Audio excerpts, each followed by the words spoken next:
Coming up on this episode, things are getting heated at Red Bull. Dr. Helmut Marko has admitted that he could be suspended from the team for an alleged breach of confidentiality. Now, Max Verstappen has hinted that if Helmut goes, he may be following. If he continues this way, he's going to be one of the greats.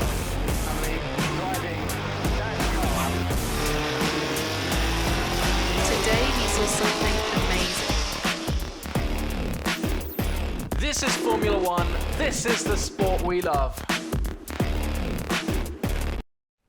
Welcome to F1 Briefings in partnership with Sports Illustrated. Like I said, things are getting heated in Red Bull. We want to talk about this, and we want to give you a timeline because things are getting crazy. We don't know which way is up. We don't know what's true. We don't know what's false. But the fact we're talking about this because it's starting to affect Formula One. We tried to kind of stay away from the allegations as much as we could, but now things are affecting Max Verstappen. Things are affecting the fastest driver on the grid right now. Things are affecting the number one team on the grid right now. This means that it's more than just an internal issue. It is an F1 issue. Not an issue, but it is a story. It is now an F1 story. So what we want to do is we want to start at the very beginning. What happened? What has led to this turn of events? And how does it affect the sport going forward? So look, things started in February, didn't they? Yeah, so it was early February. It reached the media that a female employee of Red Bull Racing had lodged complaints against Christian Horner for misconduct. Red Bull, the parent company, then launched an investigation against Christian Horner, and it is worth noting that he has denied these claims the whole way through the process. It's also worth noting that it was an independent investigation. Yeah, so the investigation ended just before the Bahrain Grand Prix, I believe. They released a statement to say they'd dismissed the grievance, Horner was cleared, but then 24 hours after that, there was a leak of alleged evidence to over 150 people, I believe, who are people of interest within Formula One. So team principals, media, Stefano Domenicali, Mohammed Ben Sulayem, Jos Verstappen, which is quite an important factor in all of this. Horner stood by the fact that he won't kind of respond or comment on anything that comes from an anonymous source. Yeah, It hasn't closed the investigation that was supposed to be closed the day before. Yeah, he said that he wanted to draw a line under it. And like many people have said, this line can be drawn internally, or so we thought. Now, Jos Verstappen, it's like you said, it's important that he was sent this alleged this alleged evidence, because look, he came out and said if Horner doesn't leave the team will explode. He said Horner is creating so much drama that the team that should be working at 100% on winning a championship is now losing a few percent here and there. People are dropping because they are now turning their attention towards what's happening. This drama that's unfolded. When we don't know what the drama is, it still hasn't been confirmed. It's worth noting. But look, this is Red Bull. This is the team that last year they were perfectionists. It didn't get better.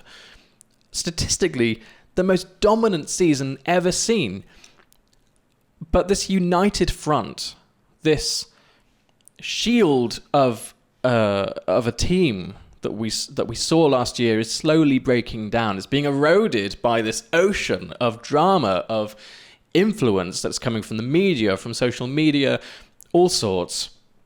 And who is stuck in the middle? It's Max Verstappen. Ben Sulayem, it was rumoured that he told him publicly to support Horner. And again, a rumour, he said no. He said, I'm just going to focus on the racing. Which, people have had issues with, not... A lot of the drivers have kind of stood back and gone, doesn't affect me, I'm here for the racing, when really the best thing they should be doing is saying everyone deserves to be treated fairly. Obviously they can't talk about what's happening in Red Bull. That's unfair to them. But Lewis Hamilton, James Vowles, before all this, as the investigation was still going on, he gave that beautiful speech. That's kind of what I think they should be doing. That is an opinion. So yeah, let's come to this week now.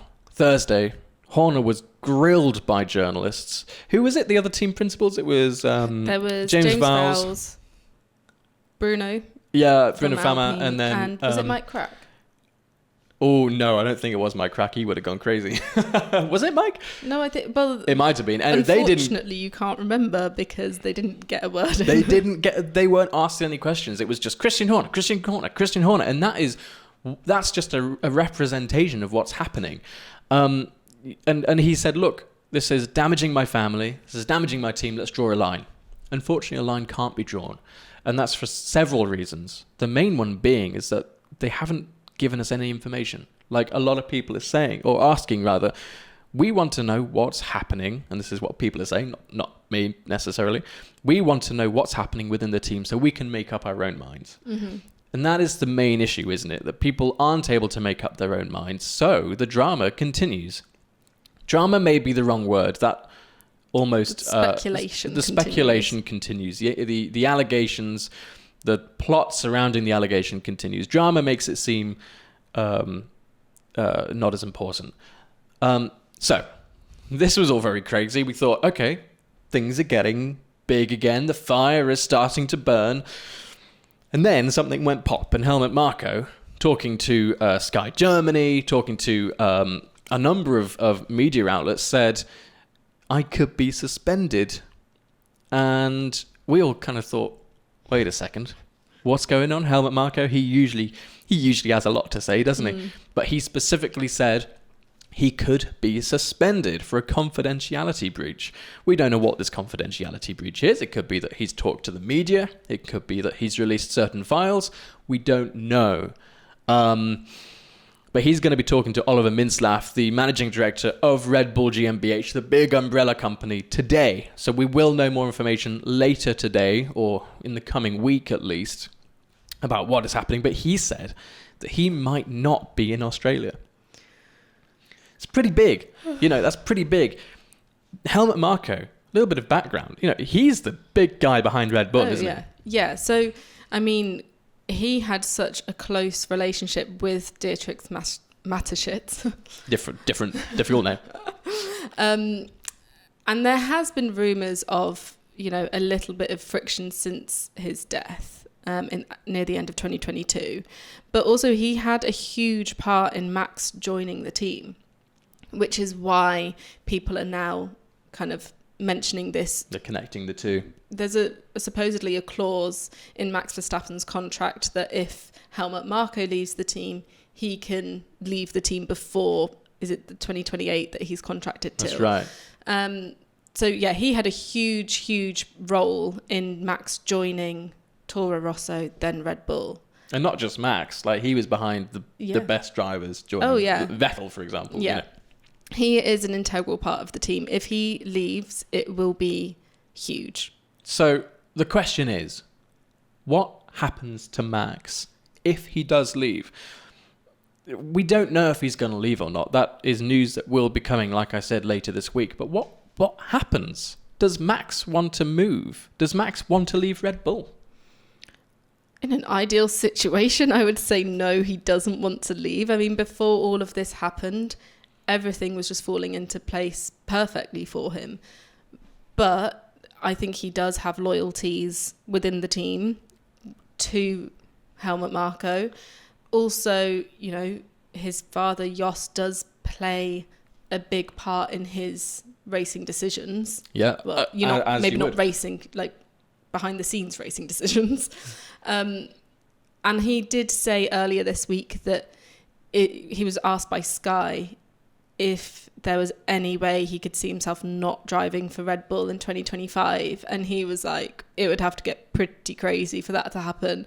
Then he was asked again after the news about Helmut Marko, and he kind of was saying, if Marko goes, I go. Yeah. He kind of defined that. He was like, if Helmut Marko goes, that is my definition of crazy. Yeah. And this is big. So this morning, obviously the conversation has been, it's not, I mean, we can't talk, but it's not about the racing. It's about the drama going on around the racing. And Jos Verstappen was asked kind of how he feels about everything going on. He said, first of all, I sympathise with the woman. He's referring to the complainant with all that she went through, but we will see what happens. He was then asked if people could just move past the allegations. I think it's a bit too late for that now. If that's what Horner wants, fine, but I don't think it will be possible. I don't want to talk too much more as it will create problems, but the most important thing for me is that Max is happy, and that's what counts for me. I just want him to be happy. And like you kind of hinted at, I think that is the thing. Max, Red Bull is giving him a strong car right now. Red Bull is giving him a very strong car, the most dominant car. But is that what Max cares about? I think partly, but also he is a driver that absolutely loves racing. And let's be honest, I mean, it's very nice, or very lovely, I should say, to keep winning and, you know, have all these championships under his belt and, you know, being in such a dominant era. As much as people maybe complain that it's a bit boring, he is part of making history, but he also loves racing, and he's not really racing anyone right now, which is similar to last year, because he doesn't need to have those on-track battles because he's already 20 seconds ahead of everybody else. So actually going to another team gives him that opportunity to actually get in the mix of it again and start racing. And if that means that he then doesn't have all of this off-track drama, yeah, or just like... I use the word again. just like... I don't know what the word is, but like distraction. Distraction, maybe. You're right. Yeah. And I think he would potentially consider it. So the next question, therefore, we've heard Toto Wolff talk about it. Would he move to Mercedes? I think Mercedes obviously isn't doing too well right now. We have 2 more years, including this year, of the current regulations. 2026 is a big mix-up once again. Could Max potentially move to Mercedes for 2025? Maybe, taking Lewis Hamilton's seat. You know, it was a very slow off-season, but this has been a ridiculous beginning to the season. Not necessarily in a good way. We've had Lewis Hamilton move to Ferrari for 2025.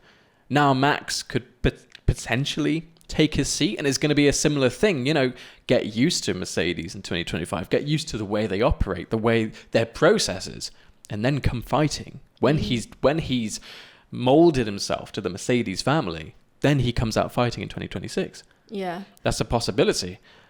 What happens to Red Bull then if Max leaves? Who joins? And so we were talking about this earlier. It's a huge knock-on effect, isn't it? It is a huge knock-on effect. We were talking about this earlier. I thought, well, if Helmut Marko leaves, he was always kind of against Fernando Alonso joining Red Bull. This could be the best move for Fernando Alonso to go into Red Bull for 2025 alongside Sergio Perez. Felipe Drugovich can then move up into Fernando's role at Aston Martin. Everything slots in beautifully. I don't know what's happening to Carlos Sainz, but he'll go somewhere. I could see him at Red Bull again. Within the Red Bull family again. Yes, that's a good point. Actually, that's a very good point. It's funny though, because before all of this happened, I think a lot of people's mentality was that there's been such a rivalry in recent years between Red Bull and Mercedes. You just assume Hamilton will never go to Red Bull and Max will never go to Mercedes, because you just can't like get it in your mind that he would suddenly be working for the other side of that rivalry. But now that this has all happened, it does, like, it's a little bit more feasible than it was before. Yeah. The Mercedes team that we know is no longer that. You know, Hamilton's losing. It's no longer Hamilton and Mercedes versus everyone else. It's Ferrari and Lewis with Ferrari, and Mercedes is like all over the place with George Russell as a lead driver maybe, and Red Bull is this huge united front that we keep hearing about is tearing itself apart. It's like a sun, isn't it? The sun, it just can't sustain itself. It burned too bright and now it's a big black hole of nothingness. what is happening? It's interesting as well when Hamilton, well, interesting to me, when Hamilton said he was moving to Ferrari, a lot of people were like, oh, that's amazing, but also bit gutting for Charles Leclerc. Like, he's been told all these years that he's the number one driver. They're shaping the team around him and with him in mind, and then they bring on a 7-time champion, and it's like, sorry, you're probably going to be the second driver now, just to let you know. Now he's leaving. George is being told, you're going to be our number one driver. We're putting everything into you for the future. You're the future of the team. And they're like, In come Max Verstappen. By the way, we're just bringing in the best driver on the grid right now. So what we said is not really, it's not going to stand anymore. Well, you know what Toto Wolff said?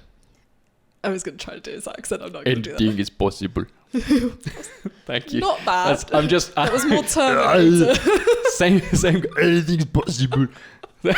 That's terrible. Oh, the stories, the plot points are driving us insane.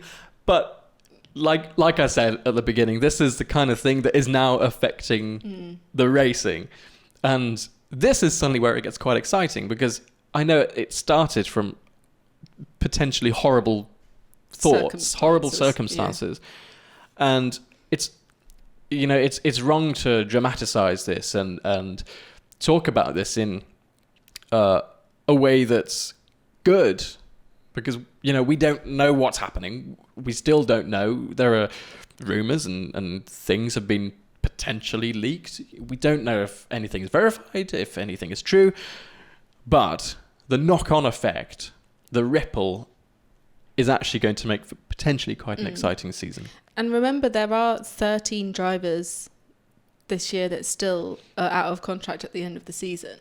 Yeah. So it was already going to potentially be an exciting, silly season unless they all decided to sign again with the same team, which I think the fans would combust if that happens. But now, obviously, it is going to be quite exciting. But I think the difficulty with it all is that really this never should have been in the media to begin with, because it was an internal issue. But now that it has, so I understand where Red Bull are saying we don't need to make any further comments because it's not a public issue, it's an internal issue. But because there's been that media coverage from the beginning, it is now becoming a wider issue. And I think the calls for transparency are fair, especially as we now know as well that the female employee has been suspended on full pay. Yes. It does mean that the media coverage is going to continue. And so I don't see how this comes to an end. Yeah, that's Sorry the to question. Bring it back to a sour note. No, that is a question though, isn't it? We call there are calls for transparency, but do we want to publicize? Do we want to promote who the complainant is? Do we want to? If my personal feelings are, yes, it would make everything better if everything was out on the table, because people could then eventually work on moving on, and their thoughts about people can be confirmed or maybe denied, whatever. We would know what's happening, so it's not just throwing rumors into the air and potentially damaging people's careers or getting people wrong. Maybe it's not what we think it is, but there is that underlying question of, is it right to reveal who this person is, the complainant, and what has happened? Because again, it's damaging. I believe there's a law against it. It's a horrible thing that's happened. It's a really bad situation to be in, because now if the information is not released, which I assume it's not going to be ever. I don't think it will be. I don't think it will be, no. People will have ideas of what they think has happened, and they'll have opinions. But those opinions might be wrong, because what they think has happened is potentially wrong. It's a horrible thing we're stuck in right now. Yeah, it's potentially damaging in both ways. Yeah. So yeah, as a brand, from Red Bull's point of view, their brand is not going through a great time right now. Which it should be, because they're doing so well. Like, all of this aside, the RB20 is amazing, clearly. And they're continuing on their streak from last year with a different, not completely different concept, but, you know, they've gone in a slightly different direction. But that's been completely overshadowed, which is a real shame. Now, I know this, it's a heavy video, isn't it? Again, I want to lighten the mood by just celebrating Oliver Behrman. Ollie. Let's talk about something positive. Yeah, let's talk about something positive. What a show he put on yesterday. Stepping into a Ferrari, only one practice session, then qualifies P11. He's like that far away from Hamilton. Yeah. Come on. That's insane. Did you see Hamilton afterwards as well? He was basically saying how impressed he was with his performance. He was like, he almost knocked me out. Yeah, no, it is ridiculous. Like Ollie I mean, you know, another British driver on the grid, youngest driver to ever drive a Ferrari. I mean, come on, like this is ridiculous. Let's talk about some facts for you. Let's talk about facts. We like facts here. Other drivers that have used the number 38, which he's driving with, Mike Hawthorne back in 1954 for Ferrari. The last time his number was used in a Grand Prix and not just official sessions was Christian Danner, finished 8th in the 1989 Canadian Grand Prix. And this is a horrible, horrible thought. He's the first F1 driver born after Michael Schumacher had won all 7 of his titles. He's also 11 years older than me. Younger than me. He's not older. He's not older than me. 11 years younger than me. He's also younger than... I think I've got Let me rephrase this. He's been alive for less time than Fernando Alonso has been in Formula One. What? His father's like 2 years older than Alonso. It's horrible... And on that note, it's actually like I need to go and evaluate my life choices. Yeah. Look, this guy is going to do great things. This guy is going to do really great things. I really hope he gets an F1 sooner rather than later. He just seems like a really lovely guy. Very like after the qualifying, he was very like methodical about how he went about analyzing his own driving. Very analytical, and I just think he's going to be seriously one to watch. Like, what a great driver. Thank you so much for watching. Let us know down in the comments how many years it's going to take for Ollie Behrman to get into a full-time seat. I'm going to say I'm just 2. Throw it out there. I'm going to say next year. Yeah, I'm going to say next year. Oh, I don't know where. I haven't ordered Ferrari, obviously. But yes, sorry. Ferrari's going to bring in Lewis. By the way, Ollie's in. Louis is out. I don't know. What's happening? It's going to be a difficult day. Enjoy the racing later today, and thank you so much for watching. See you in the next video.